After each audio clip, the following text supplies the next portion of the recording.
These are the texts from people I've lived with, shared meals with, and built connections with across Korea, the Philippines, Canada, and the US. Each time I moved, I took something with me and left a part of myself behind. This reminded me of the love I received, but also the distance, the fragmentation, and the question that's followed me for years. Where do I truly belong? While I'm not an adoptee, this experience of being in between cultures led me to connect deeply with the stories of international adoptees. Hi, my name is Haley Kim, and I'm excited to share my thesis titled Belonging. This body of work explores how design can support adoptees in their search for identity, heritage, and connection. This work is not just personal, it's urgent.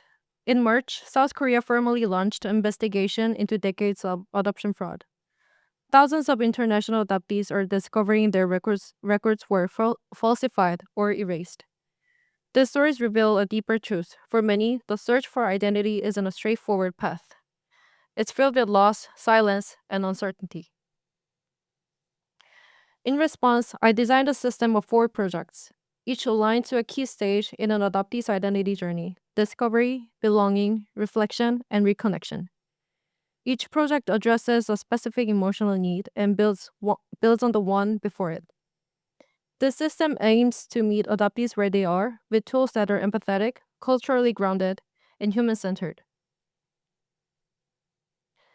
These insights were made possible by conversations with 16 international adoptees, two adoptive parents, and one researcher in the field. Each of them brought something deeply personal to the table, and their stories grounded this thesis in lived experience. One quote that stayed with me came from Shin. Her reflection, having a mentor and growing up, she felt isolating, speaks to a recurring theme I heard across interviews: a deep need for connection, for understanding, for guidance from someone who has walked a similar path. To deepen my understanding of these emotional needs, I hosted a participatory research workshop called Reflections and Roots. We began by sharing personally meaningful items, things like snacks, keepsakes, or colors, to introduce ourselves. The simple act opened up honest conversations about memory, culture, and identity, and reminded me that even small details can hold profound meaning. From these stories and insights, I created four design interventions. Let's start at the earliest stage: discovery. I began ideating about bridging the gap between curiosity about one's heritage. Through conversations with adoptees and mentors, it became clear that what many were missing wasn't just information. It was people who understand, and people they could talk to. Stuck to Story is a hands-on tool that helps young adoptees explore their birthplace through tactile symbolic play. It supports the earliest stage of identity discovery, turning distant cultural roots into something children can see, touch, and begin to understand. The idea for Stack to Story was inspired by the architecture of pagodas, multi-tiered Buddhist structures found in many Asian countries.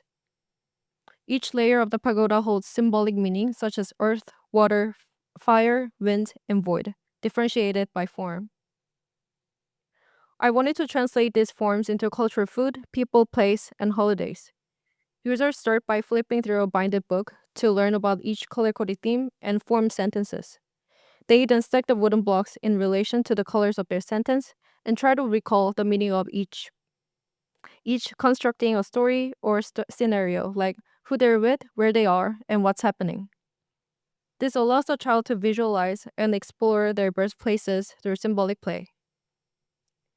Crafting the forms for these blocks was especially meaningful. Here, I'm shaping the wooden blocks on the list, designing each tier to feel intentional and inviting for children. Beyond fabrication, I explored how tactile learning could help kids emotionally connect to unfamiliar places. This included modular testing, cultural color studies, and designing playful, age-appropriate interactions. Let's take a look at how an adoptive parents might use it.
As adoptees grow, their questions deepen from where am I from to who understands me.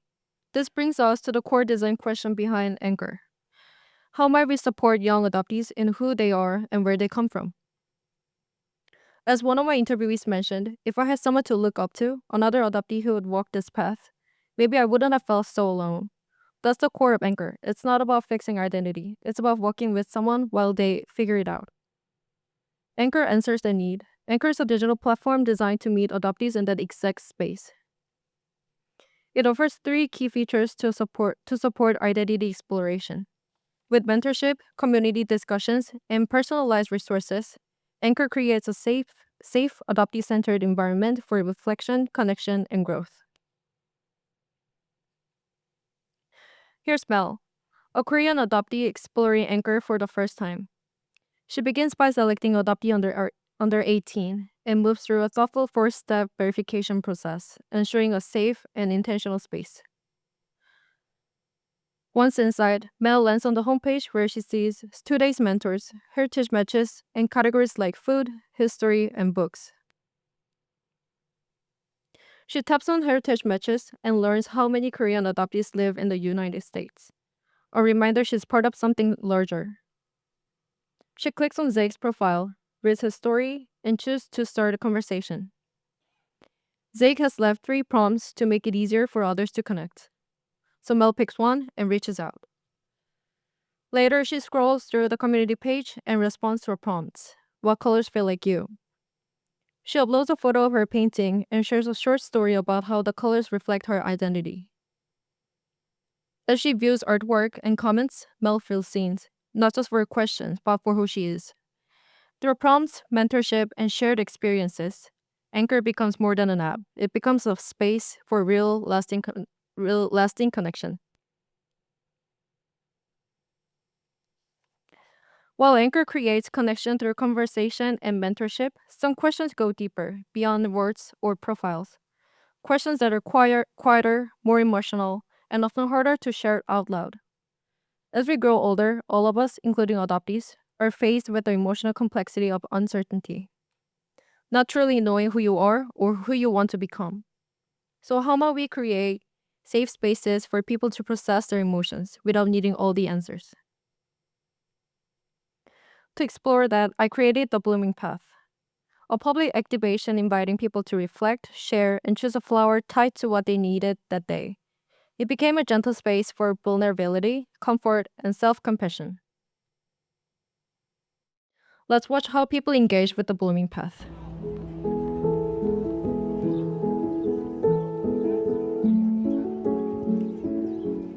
Uh, the question is, what part of yourself are you still trying to understand? I am still trying to understand why I'm too nice to people who walk over me all the time.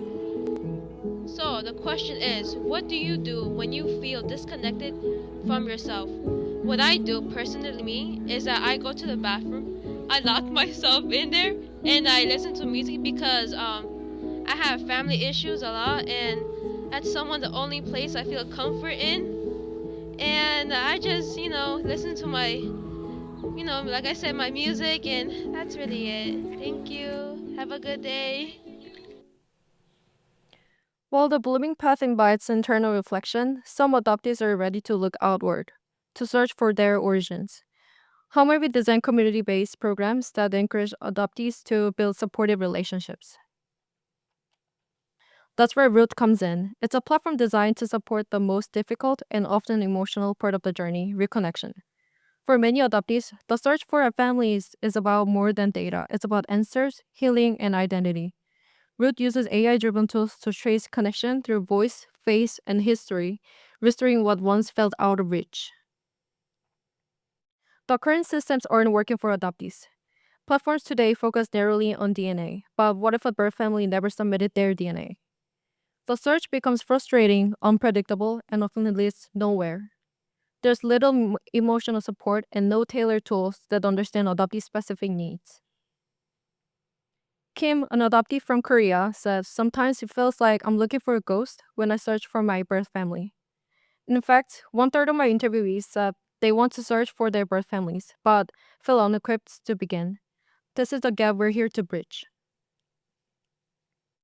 At its core, Root helps bridge families and restore identity with care and precision.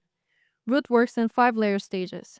This multi-layered root process increases much success while honoring the emotional complexity of reunion. Meet Evelyn, an adult adoptee beginning the search for her biological family. She opens Root, signs up as an adoptee, and moves through a guided profile setup, including photo uploads, voice input, and adoption records. Once inside, she lands on the main dashboard, where family search and match updates are shown. Soon after, Evelyn receives a notification. A potential match with 87% similarity. Her name is Suki. She might be her biological mother. Root provides a secure, private space for Evelyn to verify the match, start a conversation, and decide how to move forward at her own pace. It's not just a tool for searching, it's a platform built with empathy, agency, and the hope of being found. These 4 projects reflect different stages of the adoptee journey, from curiosity to community, reflection to reconnection. Together, they form an ecosystem of care, meeting adoptees where they are and walking with them. At the core is one belief: identity isn't something to solve, it's something to nurture. This thesis is just one part of a much larger conversation, one guided by the strengths, honesty, and generosity of the adoptee community. I'm grateful to those who trusted me with their stories and helped me shape this work with care and clarity, because every adoptee deserves their moment of recognition. Thank you.